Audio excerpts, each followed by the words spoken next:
અને હજુય મારા સામર્થ્ય છે કે ગમે તેવો વ્યક્તિ આવી જાય ને એની હાથ પેઢીનો ઇતિહાસ ખોલી નાખું.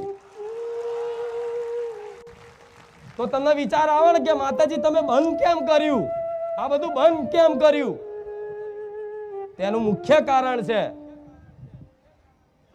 કે તમે બધી જગ્યાએ ફરી ફરી ફરી રખડીને આયા ને, એટલે તમને એક જગ્યાએ મન મોનતું તમે દાડા ગણવા વાળા થઈ ગયા. હવા મહિનામાં કોઈ હારું કરી આલે તો એ આપણી માતા હાચી. તો હવા મહિનો કાઢીને કઈક લોકોએ 10 ને 15 વર્ષ ભૂવા પાછળ કાઢ્યા ને, હતું એ ગુમાયું.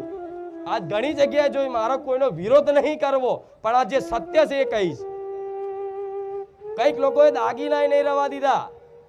આ વારવામાં બધું જોવડાવવામાં જાત જાતની વિધિઓ કરવામાં ભૂવા પાછળ દાગીના ઘરના નહીં રવા દીધા. એવા ભક્તો મારા પારે આવે.